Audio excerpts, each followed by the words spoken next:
Welcome to toy-polloi.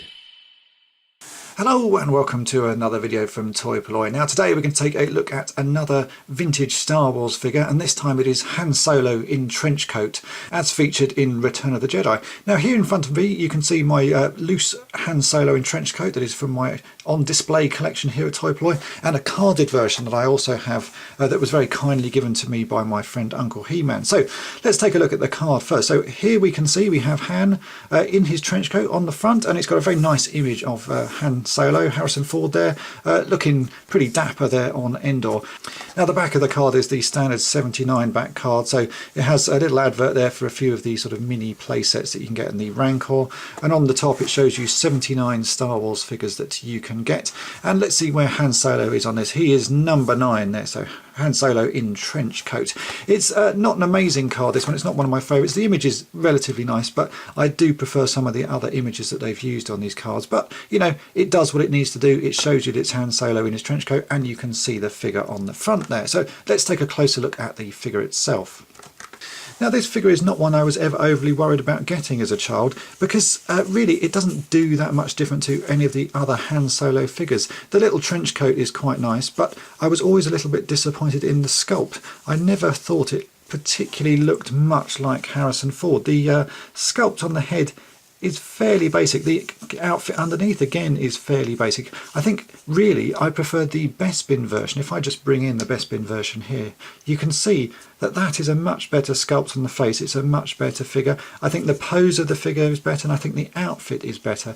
And really all they needed to do was sort of recast this one in some different plastics and put some different arms on him, and you'd have had a much better Endor version of Han Solo. So for the purposes of my collection as a child, this one I just wasn't that fussed about. I would always have played with the Bespin version of Han Solo. He just looks much better.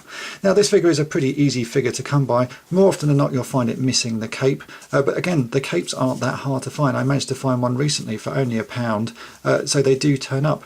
There's a slight variant that you can get if you want to collect all different versions of this Han Solo. As you can see here, the trench coat has the camouflaging on the collar part of the coat. If I bring in another one from my collection, you'll see that this one, the collar is clean. It just has the grey material to it. It's actually a slightly sort of more velour type fabric than the one that's used here. So if you want to go variant hunting, then there are these two, but they're equally easy to find. I don't think I've seen more or less of either of these. I see them both about the same amount of time. If we compare a few of the versions of Han Solo that are available across the Star Wars line, the Endor version is clearly not the worst version. That has to go to the Han in Carbonite block from the last 17 run. This is just an awful figure. It's way too bulky on the shoulders, the neck is really thick, and it's just an awful version of Han Solo.